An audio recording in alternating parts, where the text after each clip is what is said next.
Welcome to the Learneezee Cast. I'm Rico Lazo, joined by resident deep thinker and co-host Patrick Bastien.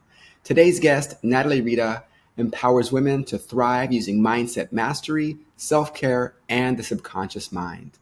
As a certified life coach, clinical hypnotherapist, and cancer survivor, she helps women navigate life's crossroads and find direction in life. How are you doing, Natalie and Patrick? Hi, I'm doing really well, thank you. Juggling business and babies, but getting there. Yeah, I'm doing great, Rico. I'm looking forward to just catching up with Natalie to see how things are going. Yeah, very excited for this conversation today. And I'm just going to go ahead and launch into the questions, if that's all right. Yeah. One of the questions we love to ask our guests, especially when they're living in a country that's not their native country, is to ask where you're originally from and the languages that you speak. So I am from the UK. I was born in Nottingham, but actually spent most of my life in London. And I speak English and now I speak German. Great. Awesome. Yeah. And Natalie, I think I know the story, but you can let the audience know a little bit about how you ended up in Germany in the first place. Yes, it's a bit of a convoluted story. I was living in Singapore, and after about a year and a half of that, I was like, I'm going to reinvent myself. And then I went to Thailand and I became a teacher. I moved back to Singapore, and then I was like, you know what? I'm going to go to Australia, as you do. So I did a backpacking year in Australia, really kind of to find myself. I had lots of different jobs. I didn't really know where I was going. And I went backpacking in Australia and I met a German boy in a hostel in Cairns. And yeah, we have been together every single day since we met back in 2015, no, 2014 even. And we traveled around together. And then after about a year of backpacking, I was like, well, is this real? Is this a thing? Or is this like a thing? And he's like, Okay, it's a thing. I understand that. So he's like, so where do we end up? And like, I left the UK in 2011. I was like, I just don't want to go back to the UK. I think the world is just so big, and I feel like I'm a better version of myself in another country, in another culture. Um, so we decided on Germany, and yeah, we moved, and I could not speak a word of German, and quickly found out that in order to do anything anywhere, you have to learn the lingo. So that was yeah, that was definitely a wake up call. Interesting enough, I think I had more of a culture shock living in Germany than I ever did living in Southeast Asia. Wow. very interesting journey that you've been on, and I can relate to the desire of wanting to live abroad. I think there's something that's really unique when you are a foreigner, an expat, whatever you want to call yourself, an immigrant, living in a new place, speaking a different language. It's really rewarding. I'm living in Colombia, and I'm now on the coast here in Colombia. So there's of course Spanish spoken here in Colombia, but on the coast they call it costeñol, which is like the coastal variety, if you will, that is sort of like very different in much of the vocabulary and the intonation. So I'm always on my toes as I'm still learning how to speak better Costeñol. Um, what we would love to also know more about how you got into life coaching. And just on a side note, I just graduated from my life coaching program on Wednesday, Oh, December congrats. 6th. Congratulations. Thank you. And so I'm just very eager on a personal level, but as well as for our listeners to learn more about your journey in becoming not just a life coach, but I know we spoke before the show started about your additional work. But can you tell us about your journey into becoming a life coach? Yes, so I've been an English teacher for years, and before that, I worked in sales, like communicating the gift of the gab. English language has always been things that I'm passionate about. So after we moved to Germany, I got a full-time job working at a Waldorf school here, which is like an alternative school. And out of the blue, at 31 years old, I got diagnosed with colon cancer just 4 months before my wedding. And it just kind of changed the trajectory of my life, really. It was, this whirlwind of decision making and surgeries and chemotherapy and Like it was such a difficult time, and I don't think I really processed my emotions at all. I kind of shut down. And then 6 months later, I actually had a near death experience where I almost died from complications from surgery. And I also experienced a 1 in a million reaction to a painkiller I was taking that destroyed my immune system. So I went into hospital with a raging fever, and minutes later, they were like, "Oh, you've got a septic abscess, boom, emergency surgery." Wow. I woke up quarantined, and the doctor's like, "You're probably going to die. There's not really anything that we can do. It's a wait and see kind of a game." So yeah, that really knocked me for six, and I actually had this moment where I thought I was going to die, and I planned my funeral with my mum and asked to be buried in the wedding dress that I was never going to get to wear. And that evening, I had this moment of, okay, well, if you're going to die, then like you can let go, you can go. But if you want to stay here, then you have got to do everything in your power to do so. And I realized that I hadn't been doing that. And that's really kind of when my life took a turn. The next morning, when the doctor came and see me, I was like, I've decided I'm going to live. Oh, that's great. And I really I really do credit the power of having a positive mindset, of having a goal, of not being available for the alternative. And that's really where my holistic health journey started. I dove into meditation, journaling, affirmations, hypnotherapy, breath work, you name it, I did it. Um, so when a year later, when the cancer returned and I was stage 4, I was in such a great place that I managed to overcome all of that. And now I can say quite happily, I'm celebrating 4 years, no evidence of disease, working towards that 5-year remission mark. Um, so, long story short, cancer and a near death experience is what guided me to this path.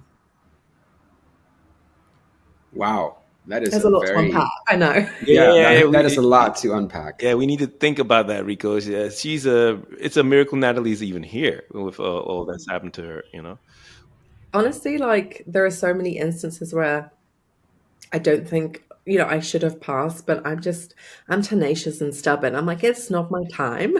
Exactly. Or like when the doctor said it's probably going to be extremely difficult for you to conceive children naturally, and I had to go and see a specialist, and like the fertility specialist was like had tears in her eyes, and I was like, okay, well, I don't believe that's my truth, and here I am, 3 years later with two beautiful children. So You're a miracle, a walking miracle, Natalie.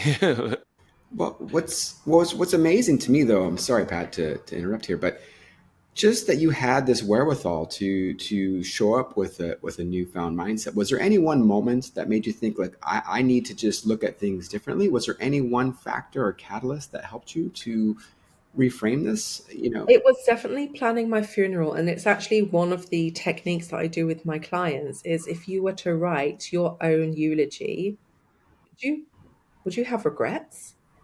Would you feel happy with everything you've achieved? Have you lived authentically yourself? Like if tomorrow, like it all ended, how would that make you feel? Because most people go through life and they don't really think about their lives. You get a job, you get a house, you get a mortgage, you have kids. Do you know what I mean? Like it just kind of takes over. And really, by having this moment of reflection, is kind of like where you're like, okay, well, is this it? Is this my life? This is not what I signed up for. And so that's why I wanted to become a life coach and a hypnotherapist, because I don't think people need to go through their own traumatic experiences. They shouldn't have to face a near death experience or a harrowing trauma or something like that to realize that they only have one life. So why are they playing small? And so that's kind of like where I come in. I want to empower people to show up authentically themselves, to dare to dream big, and to work through any of those limiting beliefs and that trauma, those blocks that are holding them back. Because at the end of it all, through my whole journey, I realized I'm the only person who can control how I react and how I feel about what is happening to me. And that's where the power lies, like moving out of victimhood and becoming a victor. Yeah, it reminds me of a lot of your inspirational Facebook clips that I see online. You do a great job of presenting, that positive side of just sticking to your goals and not being overwhelmed by those goals. Even if you don't reach them, just keep steady. From what I've seen that you put on Facebook, yeah, you're very encouraging. For me, at least when I see a video of yours, I'm a little bit more, I feel a little bit better than before I saw the video. So I would encourage everyone to link to you on Facebook. Um, and I wanted to just ask you, because since you're helping other maybe potential cancer survivors, does that sometimes affect you a little bit to be helping them through their trauma? How do you handle that? Because you don't want to have some PTSD come back. Oh, for sure.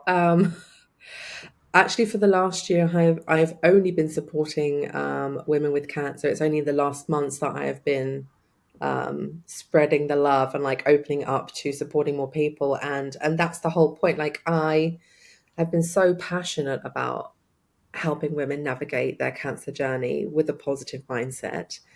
But it was actually a bit too much for me, a bit too triggering. Like to relive it, and like I'm still undergoing my own checkups. Even just last week I had a colonoscopy and I had to have, they found a polyp and they did a biopsy.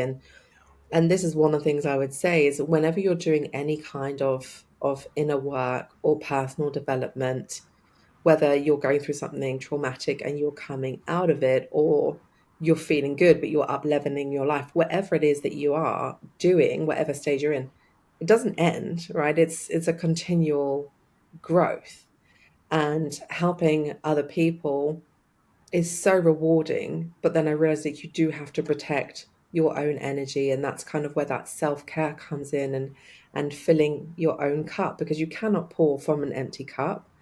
And and being mindful and being able to use the word no is so underused.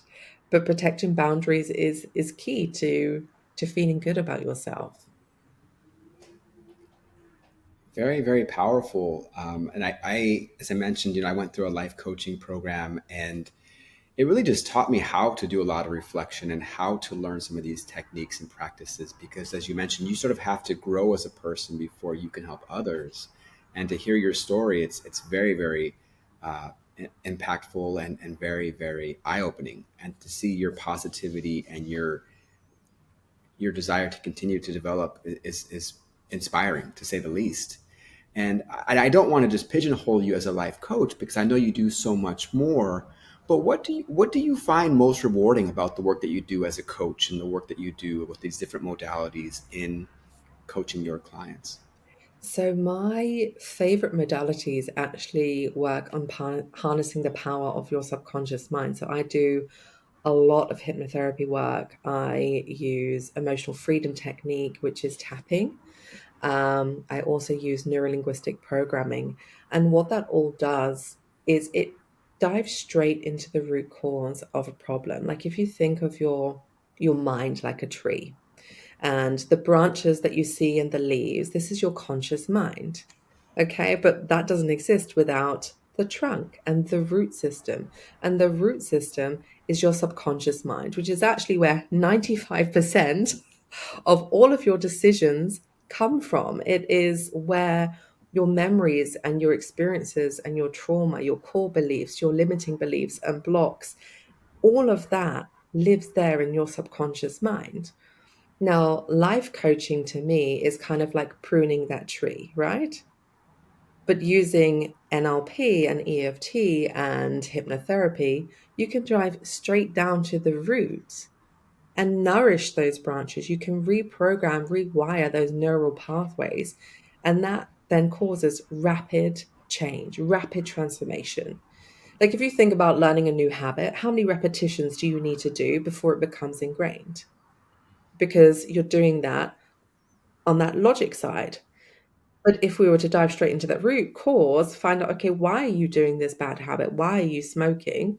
Oh, it's because it's causing this feeling. It's doing something for you.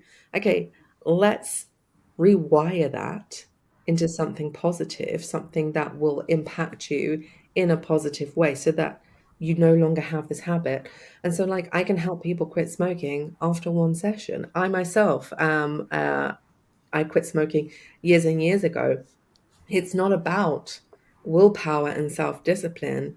It's about having true rapid transformational change with your mindset. When you have, those light bulb moments and your mindset shifts, you become a different version of yourself. You're no longer that old person. You have grown and you've evolved. So that's what I love to do, because within just a few sessions with me, you have a completely different perspective on life. You are more confident. And like NLP, for example, I had a session done myself. When you're talking about trauma, about going to hospital. Specifically, when I had my daughter a few months ago, I was told I would probably have to have a cesarean. And I just flipped out, like I lost it. I was in the street, walking down the high street in this tiny little village in Germany, burst into tears, full on sobbing.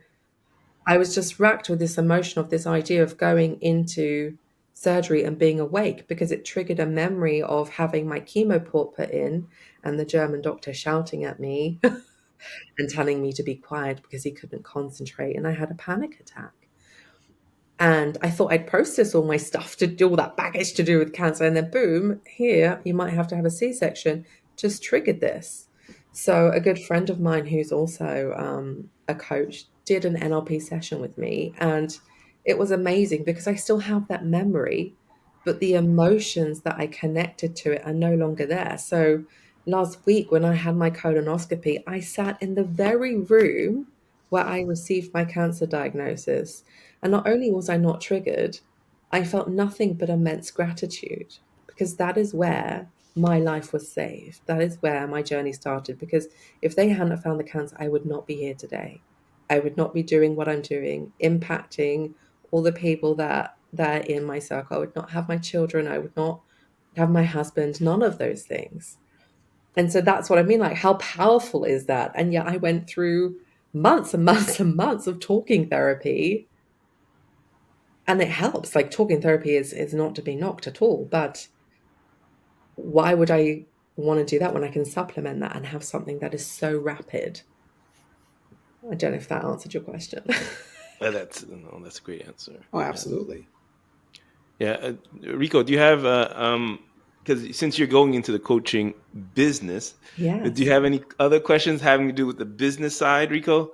Sure. Well, I think one of the biggest challenges that I've seen for new coaches is not the coaching aspect of working with people and asking these deep and powerful questions, but it can be either finding your niche, or if you're lucky enough to have found your niche before you graduate, it's really running the business side of a coaching Oh, practice, yeah. right?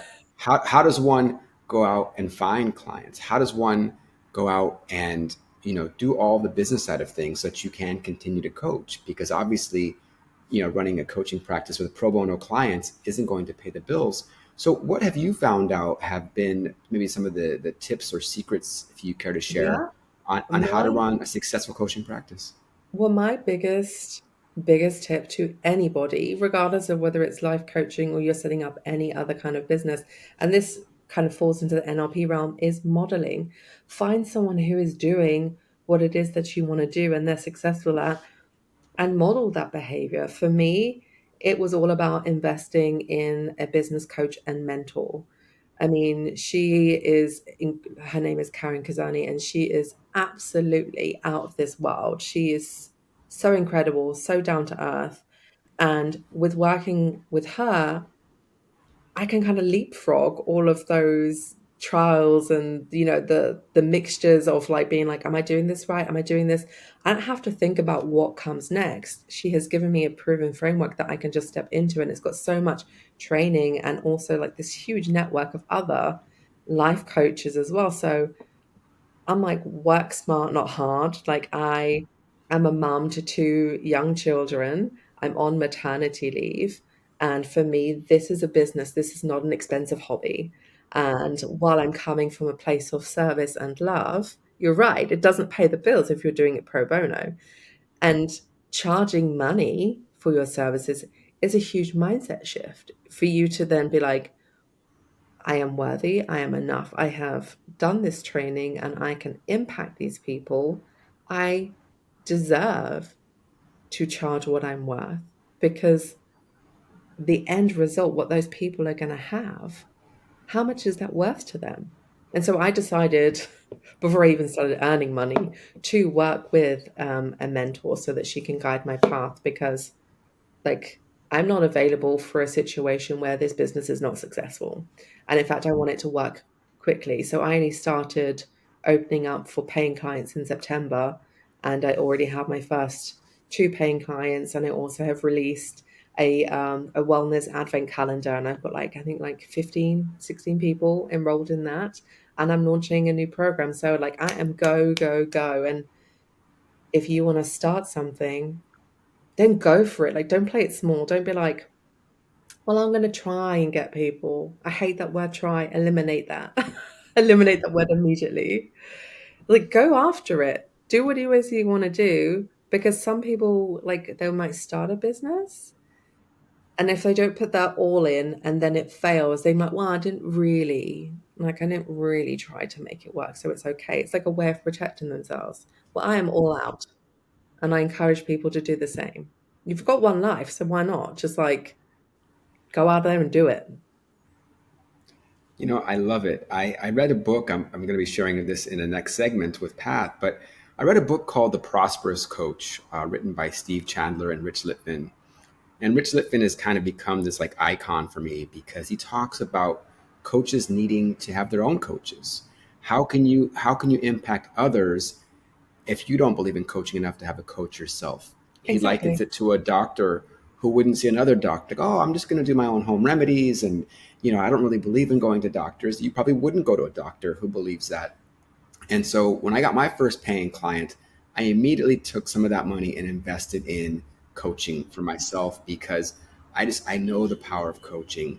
And you can't push others out of their comfort zone if you yourself are not willing to get out of your own comfort zone. So I really appreciate that approach because I think that is something that a lot of new coaches fail to realize or just don't necessarily, they think they don't have the money, but at the end of the day it's like you need to invest in yourself if you're going to grow. And the most successful people I found just continuously invest in themselves. So I'm not surprised by that answer, but it's actually very I guess sort of just feels good to know that you're doing that as well. Thank you I for mean, sharing those yeah, I tips. mean, you use this key word investing, isn't it? Because a lot of people are like, well, what does that cost me? I'm like, well, what does it cost you not to do it? The greatest relationship you will ever have is with yourself. So if you're not willing to invest in yourself, there's nobody else going to do it for you. So really it comes down to how much is your happiness worth to you? That's a great way to get to the closing question, Natalie, because you got to keep that in your mind, right? How much is it worth to you? Yeah. You know, and so we'd like to get a little bit more detail on your upcoming program, so everyone can, who's interested and wants to improve, their life situation and get help from Natalie. How what's your next program coming up, and you can give all the details. Yeah. Well, thank you for the opportunity for sharing. I am really, really excited about it. It is called Dare to Dream, and it is a 4-week goal setting and manifesting boot camp. It is all about revolutionizing your resolutions. It's not another year in, year out. I'm doing the same resolution. Oh, and it didn't work. This is really about getting clarity on what it is that you want, why you want it, releasing any blocks holding you back, and creating a roadmap to success so that 2024 can be your best year yet. It's all about empowerment, manifestation, everything that I have learned in all of my years of experience, everything I've been through, it is all about cultivating that positive mindset and busting through any fears, traumas, blocks, so that you can manifest the life that you deserve in 2024. It's really exciting. It's starting in January. 4-week group program. And at the moment, I have a very, very exciting early bird offer. If you join the program before the 18th of December 2023, you can get the program for just €111. After that, it will go up to the full price of $333. That sounds like a very interesting program. I know with goal setting, it's something that can be very challenging. I find that people, when they set goals, oftentimes the goals are ambitious, but maybe not clear enough on how you actually get there. So I would love to learn more about the program. And I'm sure our listeners would love to connect with you, Natalie. How can the listeners and viewers of this podcast connect with you to be able to learn more about your programs, connect with you on a personal level as needed? Yes, so I am on Facebook, Instagram, and TikTok at Natalie_life coaching. Great, great. Well, we'll definitely be posting that to the show notes and making sure people are aware of how they can get into contact with you. I want to thank you, Natalie, for just sharing so much insight. Your personal journey and story is just so compelling and powerful, and for you to have the mindset that you do of facing down death twice, it sounds like, maybe more, and to just continue to have this positivity and optimism is just so powerful. I mean, it's really just, I mean, thank you for sharing that story. When I think about my life, like I haven't faced down that same challenge. And so it makes me think I need to be doing more, stepping up and taking on more challenges, taking bigger risks, and continuing to invest in myself. Well, thank you so much for having me. It's been a pleasure. Yeah, it was wonderful, Natalie, and yeah, we're looking forward to further collaborations in the future. So please, everyone, keep in touch, and we'll let you know the next time we have Natalie on and other projects, hopefully, that we'll be able to do with her. Thank you so much.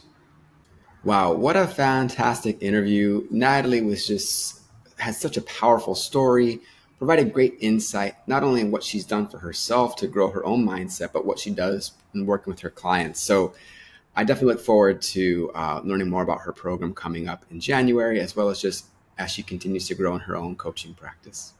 100%, Rico. I really appreciate her giving us her time and telling us about her, yeah, her story about how she was able to, basically, she was on death's door, and I'm just happy that she, fought through it, and that's inspiration enough for anyone else. Hopefully, some folks will take that to heart, and it'll help some folks, and hopefully some folks will also join her program. Absolutely.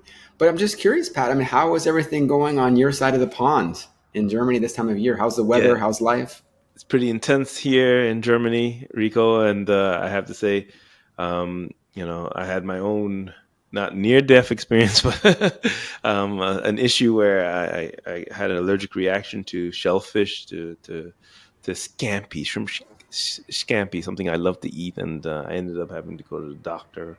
But thank God it wasn't too severe, and then of course, in this time in this year, when I teach courses, I don't do that too often. I still have a lot of situations where some of the basics that my students are going through, even my longtime students, get me to think a little bit about how do you really improve your language acquisition skills, right?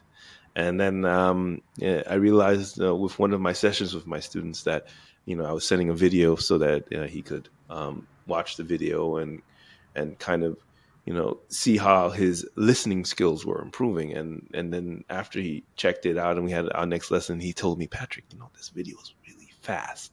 The speaker was really speaking quite quickly, but at the same time, he felt like, hey, he took that information and then he rewatched the video and wrote down some of the words and phrases that weren't clear to him, and that helped him to improve his ability to first of all focus on what he wasn't getting the first time he saw the video, and then also he learned some new vocabulary, and I think that would be a recommendation to my language learners. From the standpoint of a teacher, I would always say, hey, take the time if you get an assignment to watch or to listen to anything. to listen to it the first time. If you don't get it, it's okay. Listen to it or watch it again and take notes. And then you'll see, if you do that long enough, how much your listening skills will improve and your vocabulary will grow. So that's those are the things that have been on my mind for the last couple of weeks, and I'm looking forward to hearing a little bit about what's on your mind, Rico. Well, as I mentioned earlier in the show, I just finished my life coaching certification program. And so I'm really excited to be starting now full time as a life coach. And I'm branding myself as a communication and growth mindset coach. And that's because, during my coaching program, I was supplementing my income teaching English online. And time again, I just found that most of my clients at the level I'm teaching at, obviously, if you're a beginner, you need English instruction. But once you get to a high intermediate level, it's really less about English instruction and more about being pushed and finding the ways to actually engage with the language and to sharing the story of my client who is an IT recruitment manager who is working remotely in the United States for a company in Latin America, speaking in Spanish all day, speaking to her husband in Spanish. She confided to me that she's only speaking 5 hours a week in English, where her husband is speaking 8 hours a day because he's working for an English speaking company. And so we've been working together and having her be more willing to engage in English conversation. Her fear is like, oh my gosh, what if I don't understand? And it's one of those limiting beliefs. Well, what if you don't understand? What is the biggest problem that can happen? So, as a life coach, my job is to really work with clients to be able to realize that by stepping out of your comfort zone, that's where you step into your growth zone. And as a result, that is where you gain the confidence to do things that you didn't previously think that you can do. And so it's really just about that. I would just challenge anybody when you have fears or you have an unwillingness to try new things to ask yourself why. Because when you grow and you challenge yourself, you will see that you're capable of so much more and ultimately get closer to what you truly want out of life. And as I mentioned earlier, I don't know if this is on the show or not, but just the book that's had the biggest impact me on as a coach is just A Prosperous Coach, and just this notion that you need to invest in yourself. So whether you're an English learner or just somebody who wants to improve his or her life in any capacity, be open to coaching. Nobody needs coaching. People who get coaching, they get it because they want to. And the reason why is that it can be the fast track or the shortcut to getting results. You're not paying for the time you're speaking with the coach. You're paying for the results that you want to get, whatever that is, whether it's communication coaching, relationship coaching, leadership coaching, anything under the sun, grief coaching, whatever it is to help you get past whatever obstacle you're looking to get past. So I would just encourage anybody look into coaching. It may seem expensive, but think about the results that you're going to get. And if you get those results are very oftentimes priceless. That's a great point, Rico. I think we can, leave it here. And yeah, please, yeah, look into working with Rico as a coach, and yeah, Learneezee will be, supporting him on his journey to um, this new field. Really, he's, as a teacher, he's always been providing more value than he's been paid for. So I'm glad he's finally found his new calling as a coach, and hopefully he'll have the right opportunities come his way to help many people who need it, this kind of communication coaching that he'll be working on. All right, Well, Rico. thank you for that plug, Pat. And just want to say thanks, everybody, listeners. If you made it this far, viewers, if you made it this far, and just keep on learning easy.